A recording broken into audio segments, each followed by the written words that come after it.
Assalamualaikum warahmatullahi wabarakatuh. Nama saya Febriani Faizah Debi, kelas 10 akuntansi 2 nomor absen 4. Di sini saya akan mempresentasikan tugas PKN pada makalah 2, yaitu wawasan Nusantara dalam konteks Negara Kesatuan Republik Indonesia. B. Rumusan masalah. 1. Apa pengertian wawasan Nusantara? Secara etimologis, wawasan Nusantara berasal dari kata wawasan dan Nusantara. Wawasan berasal dari kata wawas, bahasa Jawa, yang berarti pandangan, tinjauan, dan penglihatan indrawi.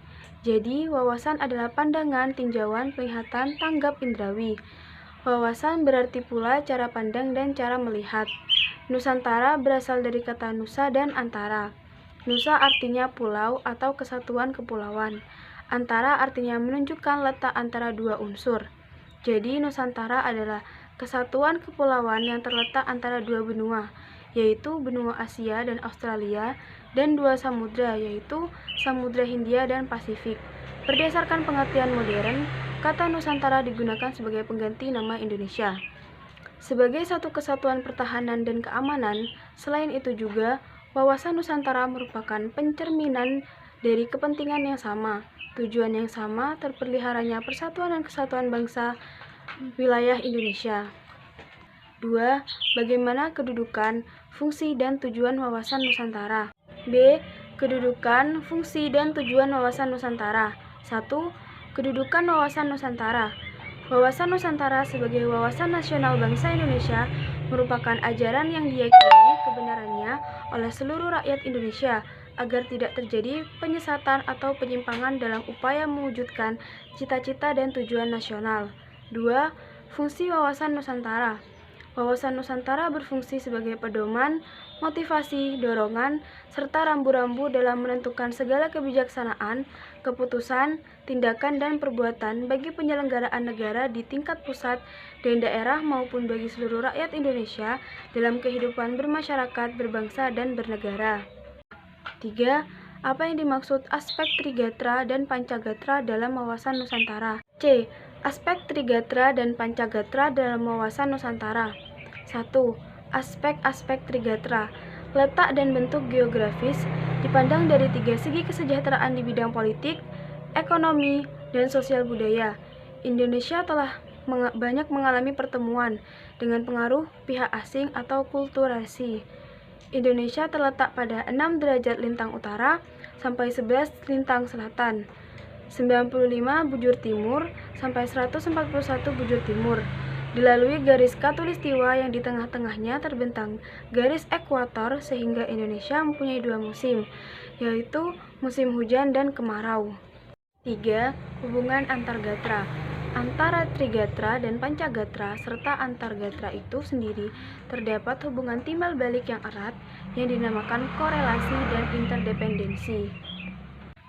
4. Bagaimana peran serta warga negara mendukung implementasi wawasan kebangsaan? D. Peran serta warga negara mendukung implementasi wawasan kebangsaan. Wawasan Nusantara harus dijadikan arahan, pedoman, acuan, dan tuntunan bagi setiap warga negara Indonesia dalam membangun dan memelihara tuntutan bangsa dan negara kesatuan Republik Indonesia. Karena itu, implementasi atau penerapan wawasan Nusantara harus tercermin pada pola pikir, pola sikap, dan pola tindak yang senantiasa mendahulukan kepentingan bangsa daripada kepentingan pribadi atau golongan.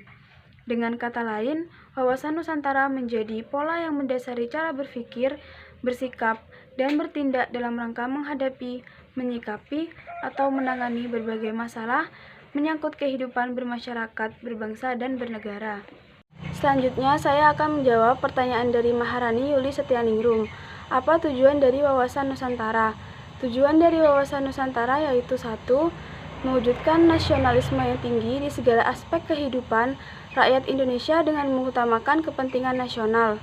2. Mewujudkan kesatuan dan persatuan seluruh aspek kehidupan untuk menjamin kelangsungan penyelenggaraan bangsa dan negara untuk mencapai masyarakat adil dan makmur.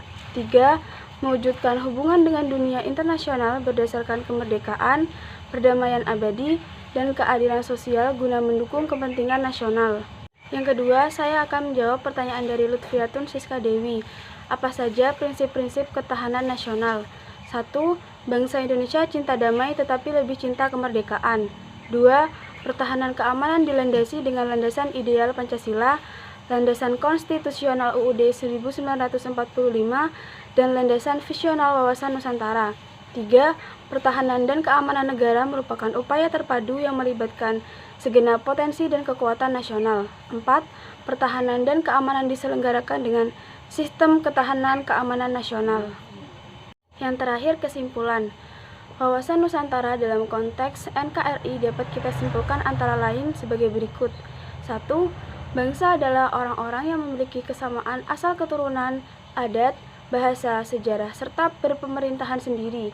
Adapun berbangsa adalah manusia yang mempunyai landasan etika, bermoral, dan berakhlak mulia dalam bersikap mewujudkan makna sosial dan adil. 2. Bernegara adalah manusia yang mempunyai kepentingan yang sama dan menyatakan dirinya sebagai satu bangsa serta berproses di dalam satu wilayah Indonesia dan mempunyai cita-cita yang berlandaskan niat untuk bersatu secara emosional dan rasional dalam membangun rasa nasionalisme secara selektif ke dalam sikap dan perilaku antar sesama yang berbeda ras, agama, asal keturunan, adat, bahasa, dan sejarah. 3. Kesadaran adalah sikap menyadari bahwa kita berbeda dengan lain. Artinya, menyadari bahwa bangsa Indonesia berbeda dengan bangsa yang lain, khususnya dalam sejarah berdirinya bangsa Indonesia. 4. Berdasarkan sejarah kemerdekaan dan pembangunan bangsa Indonesia, kesadaran berbangsa dan bernegara merupakan modal awal dalam membangun dan memperjuangkannya. Hal ini membutuhkan konsistensi yang berlanjut guna menjaga kesatuan nasional bangsa dan bernegara. Sekian dari saya, terima kasih. Wassalamualaikum warahmatullahi wabarakatuh.